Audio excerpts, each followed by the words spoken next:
اگلا سوال ہے، کیا عورت کے لیے بیت الخلاء میں داخل ہوتے وقت سر کے بالوں کا ڈھانپنا بھی ضروری ہے؟ یار عورتوں کے لیے زندگی بڑی مشکل کی ہوئی ہے سب کانٹیننٹ. اذان شروع ہوتی ہے تو عورتیں بیچاری بھاگتی ہیں دوپٹہ لینے کے لیے کہ پتہ نہیں کیا ہو گیا. وہ کہتے ہیں شیطان دیکھ رہا ہوتا ہے، تو اذان کے بعد دیکھنا چھوڑ دیتا ہے. وہ عجیب متھ بنائی ہوئی ہے. عورت نے پردہ انہی لوگوں سے کرنا ہے جن سے ان کا پردہ ہے. اس طرح کی کسی ایکٹیویٹی میں کوئی پردہ نہیں ہے، سوائے ایک ابو داؤد میں حدیث ہے کہ جب عورت بالغہ ہو جائے تو ایسی عورت کی اللہ تعالیٰ نماز قبول نہیں کرتا جو ننگے سر نماز پڑھے. یعنی چھوٹی بچی جو ہے وہ تو ننگے سر نماز پڑھ لے تو قبول ہو جائے گی، بالغ عورت ننگے سر نماز نہیں پڑھ سکتی. یعنی بال اس کے ڈھانپے ہوئے ہونے چاہیے حجاب میں. اس حدیث کو لوگوں نے مس یوز بھی کیا، ہوا ہے کہ جو بالغہ عورت ننگے سر پھرتی ہے وہ نماز پڑھے بھی تو قبول نہیں ہوتی، وہ دوئے پاسے ٹور پہ. حالانکہ اس کا تعلق سطر کے ساتھ تھا، تو اس پہ ہم نے کلیریفیکیشن دی. وہ کلپ مارا میں نے، لاکھ سے بھی اوپر چلا گیا، 1.5 بلین ہو چکا ہے وہ. تو میں نے کلیریفائی کیا تھا. یہ بھی اسی طرح کی مت ہے. وہ کہتے ہیں واش روم میں جائے تو سر ڈھانپ کے جائے. اچھا جی چلی گئی، اب اس نے اگر غسل کرنا ہے تو کیا کرے؟ سر ڈھانپ کے کرے. ادھر اس کو کون دیکھ رہا ہے؟ اس طرح ضروری ہے کہ وہ اندر جانے سے پہلے دعا پڑھے، چاہے مرد ہے یا عورت. صحیح بخاری میں حدیث ہے، دعا پڑھیں گے اللہم انی اعوذ بک من الخبث والخبائث، اے اللہ میں شریر جنوں اور جننیوں سے تیری پناہ میں آتا ہوں. اور باہر نکل کے دعا پڑھے غفرانک، اے اللہ تو میری مغفرت فرما. ظاہر ایک تکلیف سے آپ گزرے ہیں نا. یہ واش روم کی تکلیف آپ کو یہ یاد دلاتی ہے کہ اگر آپ کا پیشاب بند ہو جائے یا آپ پیشاب نہ نکال سکیں تو کس تکلیف سے گزر رہے ہیں.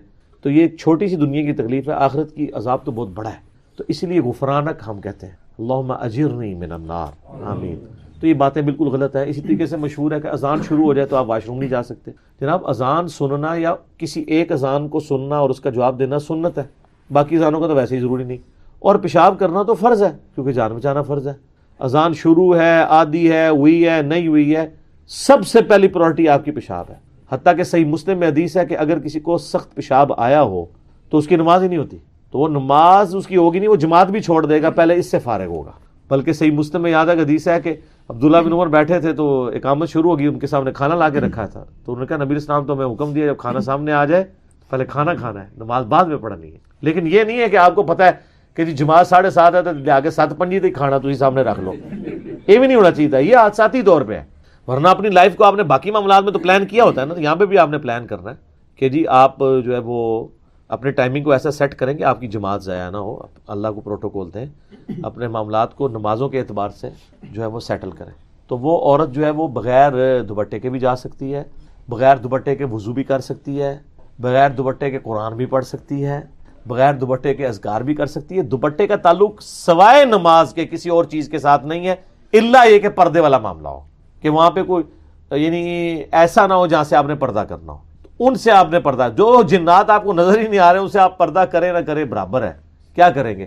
ان سے پردہ وہی ہے جو آپ دعا مانگ لیتے ہیں، اللہم انی اعوذ بک من الخبث والخبائث. پرانے زمانے میں اصل میں یہ ہوتا تھا کہ عورتیں ابھی بھی گاؤں ایریا میں باہر یعنی کھیتوں میں جا کے باہر جگہوں پہ ان کے ٹوائلٹس بنے ہوتے تھے. یعنی پیشاب کرنے کے لیے تو گھر میں ارینجمنٹ ہوتا تھا، لیکن جو ہے وہ پخانے کے لیے ٹوائلٹ جانا پڑتا تھا باہر. ظاہر اس کی اسمیل ہوتی ہے نا. پیشاب کا کیا ہے، وہ تو آپ نے پانی بہایا تو نکل گیا. اٹیچ بات اس زمانے میں بھی غسل خانے گھر میں ہوتے تھے نا، وہ غسل خانے ہوتے تھے صرف پیشاب تک کے لیے یا غسل کرنے کے لیے. لیکن اگر کسی نے بڑا پیشاب کرنا ہے تو پھر باہر جانا پڑتا تھا کیونکہ اسمیل ہوتی تھی، پھر وہ مٹی میں وہ سارا کچھ کرتے تھے. تو اس وقت پھر عورتیں ظاہر پردے میں گھر سے نکلتی تھی، تو ایسا تو نہیں کر سکتی تھی. آج کل تو اتنی آسانی ہے، اٹیچ باتھ روم ہے اور ان ایشوز سے، ان تکلیف سے گزرنا نہیں پڑتا لوگوں. پہلے ان تکلیفوں سے گزرنا پڑتا تھا، آج کل تو غسل کرنا بھی آسان ہے. واش روم والا معاملہ، پہلے تو واش روم جانا ہے ایک تکلیف دہ امر ہوتا تھا. آپ امیجن کریں نا، اٹیچ بات آپ سے لے لیا جائے. اس چیز کا احساس ہمیں ہوا ہے جناب پشاور جا کے. پشاور اگر 10 مسجد ہیں نا تو کسی ایک میں بھی آپ کو بڑی مشکل سے ٹوائلٹ ملے گا.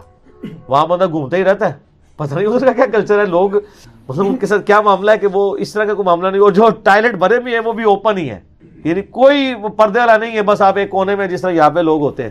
تو عجیب معاملات ہیں وہاں پہ، بڑی تکلیف ہوتی ہے اس حوالے سے. کے پی کے اندر میں نے دیکھا ہے. باقی پنجاب میں تو آپ چھوٹے سے چھوٹے گاؤں میں چلے جائیں تو بہترین جناب واش روم ٹوائلٹس بنے ہوئے ہیں، اور ہونے بھی چاہیے، گھروں کے بھی اور مسجد کے بھی. صفائی کے اہتمام کے لیے چیزیں ضروری ہیں. صفائی نصف ایمان ہے، صحیح مسلم میں حدیث ہے 534 نمبر. تو یہ فزیکلی نظر بھی آنی چاہیے، یہ صرف صحیح مسلم میں لکھی نہ رہ جائے، نظر آئے کہ صفائی نصف ایمان. ٹھیک ہو گیا. ایک اور اس میں کلیریفیکیشن کر دیں، اکثر لوگ روایتیں پیش کرتے ہیں کہ جو عورت سر نہیں ڈھانپتی اس کے گھر میں فرشتے نہیں آتے. یہ کدھر لکھا ہوا یہ روایت؟ نہیں وہ چل تو رہی ہے نا. ایک جب روایت چل رہی ہے تو چلی ہوئی تو ہمارا نہیں، ہم تو کتابوں کی بات کر رہے ہیں. چلنے کا تو اللہ کے فضل سے اتنا کچھ چل رہا ہے کہ وہ ختم نہیں ہوتا. ورلڈ انسائکلوپیڈیا لکھا جا سکتا ہے. اب کوئی چیز چل رہی ہو نا تو اس کو فوراً اس کی آپ بیٹری نکال سکتے ہیں، یہ کہہ کے کہ کتنے لکھا ہے، تو اسی ٹائم بیٹری نکل جائے گی. ویڈیو ریکارڈنگ میں آ جائے گی. ہاں چلے، ویڈیو ریکارڈنگ میں تو بے شمار باتیں اور بھی آ جاتی ہیں. ٹھیک ہوگا. اگلا سوال ہے، ایک عورت نے بالوں کا علاج کروایا ہے جس کی وجہ سے 3 دن تک وہ پانی کو چھو نہیں سکتی. ایسی صورتحال میں وہ عورت وضو اور غسل کی جگہ صرف تیمم کر سکتی ہے؟ سر 3 دن تو بہت تھوڑے ہیں، 30 سال تک بھی وہ کر سکتی ہے اگر اس کی بیماری بڑھنے کا اندیشہ ہو پانی کو چھونے سے، اور یہ اس کے تجربے میں چیز آئی ہو، یا کوئی پرہیزگار ڈاکٹر بتا دے. یہ نہیں ہے کہ ایک عام ڈاکٹر ہے وہ کہ تیمم شروع کر دیں آپ، وضو چھوڑ دیں. جس نے خود بھی نماز نہیں پڑھی اس کو کیا ہے؟ یہاں کئی لوگ ہو جاتے ہیں نا، اور جی چھڑ دو بیٹھ کے نماز پڑھیں جی، اور جی آپ کے گھٹنے کا مسئلہ آپ بیٹھ کے نماز پڑھیں. حالانکہ وہ مسئلہ اس نوعیت کا نہیں ہوتا، لیکن بعض اوقات واقعی ہوتا بھی ہے. 2-3 ڈاکٹر سے ایکسپرٹ اوپینین لے لیں، کیونکہ اگر آپ بیٹھ کے نہیں پڑھیں گے پھر وہ درد پروسیڈ کر کے ہمیشہ کے لیے ہو جاتی ہے. وہ ضرور کریں. لا یکلف اللہ نفسا الا وسعها. اللہ تعالیٰ کسی جان پہ ظلم نہیں کرتا، اللہ تعالیٰ کسی جان کے اوپر بوجھ نہیں ڈالتا، اتنا ہی سوائے اتنا ہی جتنا وہ برداشت کر سکتے. تو یہ اس کے تحت آپ جب چاہیں جس وقت چاہیں شریعت کی پابندی کو اویل کر سکتے ہیں. اور میں نے تو پچھلی دفعہ الموطا امام مالک کی روایت بھی تو بتائی تھی نا اس حوالے سے، کہ نبی صلی اللہ علیہ وآلہ وسلم نے فرمایا کہ اگر 10 سال تک بھی کوئی مٹی سے تیمم کر کے نماز پڑھتا رہے تو اللہ نے میری امت کے لیے مٹی کو پاک کر دیا، بشرطے کہ پانی نہ پائے. پانی پائے گا تو پھر نہیں. پانی پانے سے مراد یہ ہے کہ پانی فزیکلی پائے، یا فزیکلی تو پا سکتا ہے لیکن اس کو استعمال میں لانے میں بیماری کے بڑھنے کا اندیشہ ہے، تو وہ بھی پانی پہ قدرت نہیں پائے ہوئے تو وہ بھی تیمم کر سکتا ہے. سورۃ المائدہ میں تیمم کا طریقہ ہے کہ دونوں ہاتھ پہلے مٹی پہ مار کے چہرے کا مسح کریں گے، اس کے بعد دونوں ہاتھوں میں کونس میں. علی بھائی اس میں ضمناً ایک چیز بتا دیں، جو اسی اسپیسیفک سوال کے مطابق اس میں بالوں کا ذکر آیا تو کیا صرف ایک رکن کو نہیں چھوڑ دینا بہتر، باقی وضو بھی تو کیا جا سکتا ہے؟ نہیں، وہ کہہ رہے ہیں پانی کو ہاتھ لگانے سے منع کیا ہے. ہاں ہو سکتا ہے بعض اوقات ہاتھ کو پانی لگنے سے کوئی ریئیکشن ہو جاتا ہو، تو اگر صرف بالوں کے لیے منع کیا ہوا ہے تو باقی جسم کو کر لے، اور سر والا جو مسئلہ ہے وہ اشارے سے کر لیں. ٹھیک ہے، پھر تو آپ یہ کر سکتے ہیں. اب پھر آپ تیمم نہیں کریں گے. جب کسی ایک رکن کا ایشو ہونا یا کسی خاص جگہ کا جیسے زخم ہوا ہے اور پٹی باندھی ہوئی ہے، پھر آپ تیمم نہیں کرنا.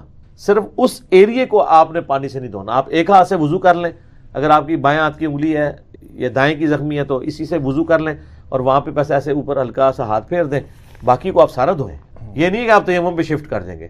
تیمم پہ آپ اس وقت شفٹ کریں گے جب ان جگہوں کے اوپر پانی لگانے سے آپ کی بیماری بڑھنے کا اندیشہ ہو، پانی کو ہاتھ لگانے سے بیماری بڑھنے کا اندیشہ. اور بعض اوقات یہ ہوتا ہے کہ آپ وضو تو کر سکتے ہیں لیکن آپ غسل نہیں کر سکتے پانی سے.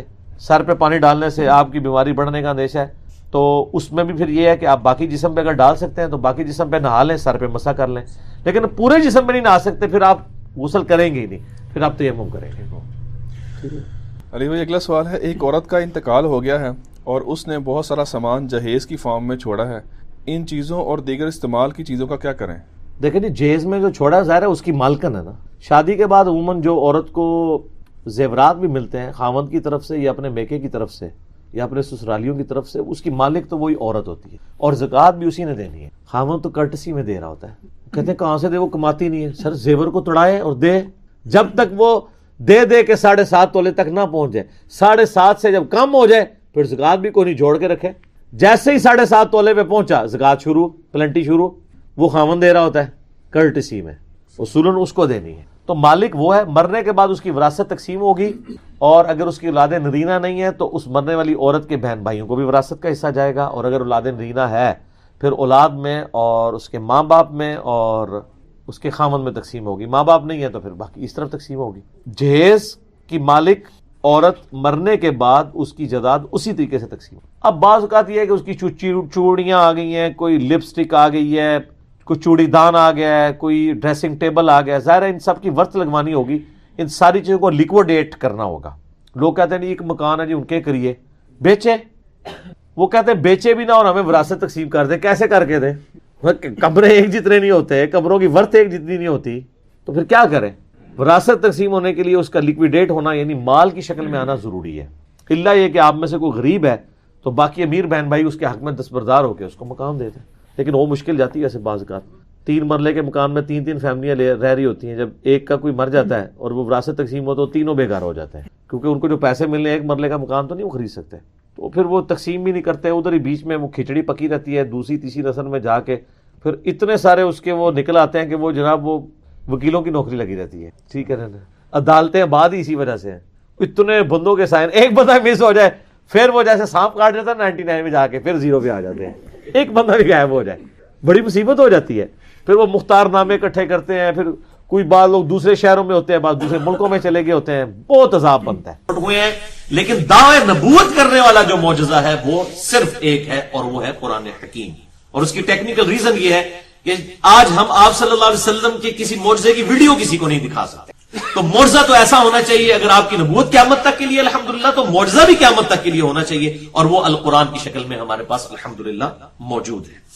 اس حوالے سے بھائیو جو جتنے بھی حصی معجزات ہیں, حصی ہم کہتے ہیں جن کو آپ جیسے حواس خمسہ ہم استعمال کرتے ہیں, جن کو آپ محسوس کر سکتے ہیں, فزیکل ہم انگلش میں سے کہتے ہیں, ٹینجیبل. حصی معجزات کے اعتبار سے اگر کسی کو شوق ہو تو یہ کمبائنڈ فارم میں آپ کو مشکات المصابیح میں مل جائیں گے. انٹرنیشنل نمبرنگ کے مطابق 5852 نمبر حدیث سے لے کر 5943 نمبر حدیث تک کل 92 احادیث ہیں جو آپ صلی اللہ علیہ وسلم کے پرٹیکولرلی حصی معجزات سے ریلیٹڈ ہیں الحمدللہ. اور یہ 92 کی نسبت بھی جو ہے محمد صلی اللہ علیہ وسلم کے حروف ابجد 92 ہے, اور ہمارے پاکستان کا بھی کنٹری کوڈ جو ہے وہ 92 ہے. یہ حروف ابجد سے ہمیں کوئی چڑ نہیں ہے, ایک لینگویج ہے. اس کے تعویذ لکھنا وہ ایک الگ غلط چیز ہے, اس کو ہم کنڈیم کرتے ہیں. میرا پورا لیکچر اس پہ ریکارڈ ہے مسئلہ نمبر 109 کے نام سے. لیکن یہ ایک لینگویج ہے جس طرح باقی لینگویجز موجود ہیں دنیا کے اندر. تو یہ مشکات المصابیح الحمدللہ انسائکلوپیڈیا آف حدیث ہے, اس لیے میں نے اس پہ الگ سے پورا لیکچر بھی دیا ہے. مسئلہ نمبر 111 مشکات المصابیح کا مکمل تعارف. اب آپ کے پاس بخاری, مسلم, ابو داؤد, ترمذی, نسائی, ابن ماجہ یہ ساری کتابیں نہ بھی ہوں, صرف مشکات موجود ہو, تو الحمدللہ آج بھی جتنی احادیث آئیں گی آپ حیران ہوں گے کہ وہ سب کی سب احادیث, چاہے وہ مختلف کتابوں میں ہے, لیکن وہ سب کی سب احادیث الحمدللہ مشکات میں بھی موجود ہیں. اور میں نے یہ جو آج کے لیے 17 حصی معجزات سلیکٹ کیے ہیں, یہ سب کی سب احادیث جو ہیں وہ صحیح بخاری اور صحیح مسلم سے. کوئی حدیث میں نے اس سے باہر نہیں لی, تاکہ الحمدللہ وہ صحیح اور ضعیف کا چکر بھی ختم ہو جائے. اس حوالے سے 100% احادیث آج جتنی ڈسکس ہوں گی وہ صحیح بخاری اور صحیح مسلم سے انشاءاللہ ڈسکس ہوں گی. اس کے علاوہ بھائیوں ہمارے محدثین رحمہم اللہ نے الگ سے بھی کتابیں لکھی ہیں. اسی حوالے سے اس امت میں بہت بڑا کام کیا ہے. 5ویں صدی ہجری کے اندر ایک بہت بڑے محدث گزرے ہیں, امام حاکم, جنہوں نے المستدرک للحاکم لکھی ہے, المتوفى 405 ہجری.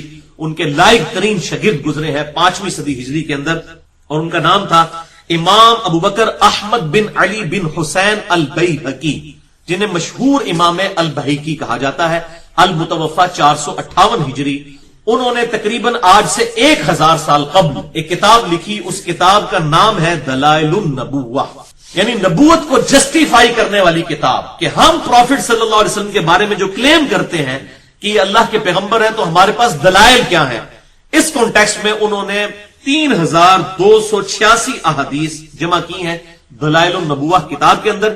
یہ کتاب اردو میں بھی شائع ہو چکی ہے اور 6 جلدوں کے اندر الحمدللہ موجود ہے. اور اگر آپ نیٹ پہ تلاش کریں تو بڑی آسانی کے ساتھ آپ کو اس کا PDF بھی مل جائے گا. 3286 احادیث پر مشتمل دلائل النبوہ کتاب ہے, جس میں آپ صلی اللہ علیہ وسلم کی پروفیسیز موجود ہیں, مستقبل کی پیشن گوئیاں, آپ صلی اللہ علیہ وسلم کے معجزات, ایون آپ صلی اللہ علیہ وسلم کے صحابہ کی کرامات بھی اس کے اندر موجود ہیں, کیونکہ صحابہ کی کرامات بھی آپ صلی اللہ علیہ وسلم کے معجزات کا ہی ایک کنٹینیوشن ہے الحمدللہ. تو وہ 3 بڑے بڑے معجزات جو قرآن حکیم میں ذکر ہوئے ہیں, ان میں سے نمبر 1 القرآن, جس پہ ہم پچھلی 2 نشستیں 150 منٹ کی گفتگو کر چکے ہیں, مسئلہ نمبر 131A اور 131B. اس کے علاوہ بھی میرا لیکچر ہے مسئلہ نمبر 85 کے نام سے, قرآن اور قتال, ہمارے محبوب صلی اللہ علیہ وسلم کی 2 خصوصیات. دوسرا معجزہ جو قرآن میں ذکر ہوا وہ الاسراء والمعراج ہے. آپ صلی اللہ علیہ وسلم کا زمینی سفر الاسراء والمعراج, اور معراج کا سفر بیت اللہ سے لے کر بیت المقدس تک الاسراء, اور بیت المقدس سے جو سدرۃ المنتہا تک ہم اسے کہتے ہیں المعراج. اسے مشہور واقعہ معراج بھی کہا جاتا ہے. تو آپ صلی اللہ علیہ وسلم کا یہ معجزہ جو ہے, اس کا بھی ذکر قرآن حکیم میں سورہ بنی اسرائیل اور سورۃ النجم کے اندر موجود ہے, اور اس میں میں نے بڑی ڈیٹیل کے ساتھ 6 گھنٹے میں لیکچر ریکارڈ کروا دیا ہے, مسئلہ نمبر 126A, B اور C کے عنوان سے. اور نمبر 3 بھائیوں، معجزہ جو قرآن حکیم میں ذکر ہوا آپ صلی اللہ علیہ وسلم کا حصی معجزہ، وہ ایک ہی حصی معجزہ ہے جس کو لوگوں نے بھی آبزرو کیا، وہ ہے شق القمر والا واقعہ، چاند کا 2 ٹکڑے ہو جانا۔ یہ وہ معجزہ ہے جو واحد حصی معجزہ ہے جو لوگوں نے آبزرو کیا اور اس کا ذکر قرآن کے اندر موجود ہے۔ اس کے علاوہ کوئی بھی ڈائریکٹلی پوری ڈیٹیل کے ساتھ آپ صلی اللہ علیہ وسلم کا کوئی معجزہ قرآن میں ذکر نہیں ہوا۔ ہاں، بخاری اور مسلم میں اور باقی احادیث کی کتابوں میں بہت معجزات آئے ہیں۔ یہ شق القمر، چاند کے 2 ٹکڑے ہونے والا واقعہ جو ہے، یہ سورۃ القمر کے اندر موجود ہے۔ اس سورت کا نام ہی سورۃ القمر ہے، پارہ نمبر 27 کے اندر۔ اس کے علاوہ ایک اور واقعہ بھی بعض روایتوں میں آیا ہے، سورج کو واپس پلٹانے والا، لیکن اصول محدثین پر وہ واقعہ ثابت نہیں ہے۔ یہ نہیں ہے کہ آپ صلی اللہ علیہ وسلم کے لیے معجزہ ظاہر نہیں ہو سکتا، اللہ تعالیٰ کے لیے کوئی مشکل نہیں ہے، بلکہ صحیح سند کے ساتھ یہ چیز ثابت ہے بخاری اور مسلم دونوں کے اندر۔ صحیح بخاری میں انٹرنیشنل نمبر کے مطابق 3124، صحیح مسلم میں 4555 اور مشکات میں بھی موجود ہے 433 نمبر حدیث، کہ سیدنا موسیٰ علیہ السلام کے خلیفہ اول یوشع ابن نون، جوشوا جن کو ہم کہتے ہیں اولڈ ٹیسٹمنٹ کی لینگویج میں، بخاری مسلم دونوں میں اور مشکات میں بھی میں نے حوالہ دے دیا، ان کی دعا کی برکت سے سورج رک گیا تھا۔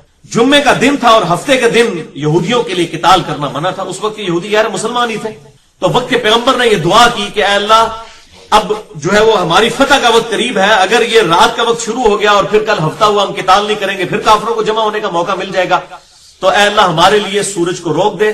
اور انہوں نے کہا کہ ہم اللہ تعالیٰ کے کام پر مامور ہیں اور سورج کو اللہ تعالیٰ نے ہمارے کاموں کے اوپر مامور کیا ہوا ہے، اے اللہ یہ سورج تیرے اختیار میں ہے، تو اسے روک دے۔ انہوں نے بھی اللہ سے دعا کی، کوئی سورج کو اشارہ نہیں کیا، انہوں نے اللہ سے ہی دعا کی ہے، نہ وہ یہ کہ اشارے پہ کوئی کام ہونے والا ہے، اس طریقے سے دعا کی تو سورج رک گیا۔ تو آپ صلی اللہ علیہ وسلم کے لیے اس قسم کا جو ضعیف واقعہ ملتا ہے، اس کو اگر کوئی مانتا بھی ہے تو اس سے کوئی عقیدے میں فرق پڑنے والی بات نہیں ہے۔ حضرت یوشع ابن نون کے لیے یہ واقعہ ثابت ہے صحیح بخاری اور صحیح مسلم کے اندر، لہذا کوئی ایسا ایشو نہیں ہے۔ اب آ جائیے وہ معجزہ جو آج کا پہلا معجزہ میں نے ڈسکس کرنا ہے، شق القمر والا واقعہ جو قرآن حکیم میں سورۃ القمر کی آیت نمبر 1 سے لے کر 4 تک میں ایڈریس ہوا ہے۔ اعوذ باللہ من الشیطان الرجیم، بسم اللہ الرحمن الرحیم۔ اقتربت الساعہ، قریب آ گئی قیامت، وانشق القمر، اور 2 ٹکڑے ہو گیا چاند۔ یہ قیامت کی نشانیوں میں سے ایک نشانی ہے آپ صلی اللہ علیہ وسلم کے مبارک زمانے میں چاند کا 2 ٹکڑے ہو جانا، کیونکہ آپ صلی اللہ علیہ وسلم بھی قیامت کی ایک نشانی ہے، کیونکہ آپ کے بعد تو آپ کوئی پیغمبر نہیں آنا، آپ قیامت ہی آنی ہے۔ اسی لیے صحیح مسلم میں حدیث ہے انٹرنیشنل نمبر کے مطابق 2005 نمبر، کہ آپ صلی اللہ علیہ وسلم جب بھی کوئی تقریر فرمایا کرتے تھے، چاہے جمعے کا خطبہ ہو، عید کا خطبہ ہو، تو آپ صلی اللہ علیہ وسلم اپنی یہ 2 انگلیاں جوڑ کر بلند فرمایا کرتے، شہادت کی انگلی اور درمیان والی انگلی، اور کہا کرتے کہ اللہ تعالیٰ نے مجھے اور قیامت کو اس طرح ساتھ بھیجا ہے جس طرح یہ 2 انگلیاں۔ تو آپ صلی اللہ علیہ وسلم بھی قیامت کی خبر ہے، اور یہ آپ صلی اللہ علیہ وسلم کے مبارک زمانے میں چاند کا 2 ٹکڑے ہونا یہ قیامت کی خبر ہے۔ تو اللہ تعالیٰ فرماتا ہے قریب آ گئی قیامت اور 2 ٹکڑے ہو گیا چاند۔ وَإِن يَرَوْا آيَةً يُعْرِضُوا وَيَقُولُوا سِحْرٌ مُسْتَمِرٌ، جب بھی یہ کافر کوئی نشانی دیکھتے ہیں تو یہ کہتے ہیں کہ یہ تو کھلا جادو ہے، اور وہ اس نشانی سے منہ بھی پھیر لیتے ہیں۔ وَكَذَّبُوا وَاتَّبَعُوا أَهْوَاءَكُمْ، اور انہوں نے ہمارے محبوب صلی اللہ علیہ وسلم کے لیے جو نشانی ظاہر ہوئی اس کو بھی جھٹلایا اور اپنی خواہش نفس کی پیروی کی۔ وَكُلُّ أَمْرٍ مُسْتَقِرٌ، اور ہر کام کے لیے ایک انجام مقرر ہے، یعنی ہمارے پیغمبر کا انکار کرو گے تو اس کا انجام آنے والا ہے تمہارے لیے عذاب کی شکل میں۔ وَلَقَدْ جَاءَهُم مِّنَ الْأَنبَاءِ مَا فِيهِ مُزْدَجَرٌ، اور پہنچ چکی ہیں ان کے پاس اگلی قوموں کی تباہی کی خبریں جو کہ بڑی عبرت والی خبریں ہیں۔ تو ڈر جاؤ، ہمارے محبوب صلی اللہ علیہ وسلم کا انکار نہ کرو، ورنہ تم پر بھی وہ عذاب آئے گا، اور وہ الٹیمیٹلی عذاب جو ہے قتال کی شکل میں مسلمانوں کے ہاتھوں سے ان کافروں پر اللہ تعالیٰ نے توڑوایا۔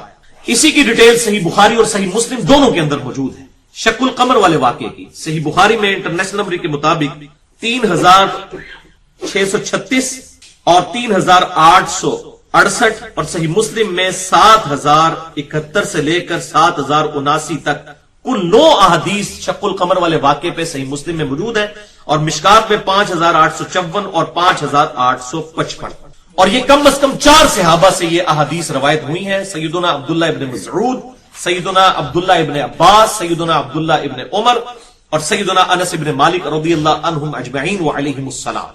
اور ان میں عبداللہ ابن مسعود وہ ہیں جو پہلے 10 مسلمانوں میں سے، کیونکہ بعض منکرین حدیث نے اعتراض کیا کہ اس میں تو ابن عباس روایت کر رہے ہیں، ابن عباس تو اس وقت پیدا نہیں ہوئے تھے، تو ابن عباس کو اکیلے نہیں ہے روایت کرنے والے، ابن مسعود بھی وہ روایت کرنے والے ہیں جنہوں نے یہ واقعہ خود دیکھا ہے، اور یہ بخاری اور مسلم کا میں حوالہ دے چکا، اس میں ہی موجود ہے۔ ابن عباس کہتے ہیں کہ مشرکین عرب نے آپ صلی اللہ علیہ وسلم سے کہا کہ اپنی نبوت کی کوئی نشانی آپ کے لیے ظاہر کی جائے، تو اللہ تبارک و تعالیٰ نے، ہم منا میں موجود تھے، چاند کو 2 ٹکڑے فرما دیا اور ہیرا پہاڑ اس کے درمیان میں تھا، ایک ٹکڑا اس کے دائیں طرف ایک اس کے بائیں طرف ہو گیا، اور یہ منظر مسلمانوں نے، کافروں نے، سب نے دیکھا۔ اس وقت اللہ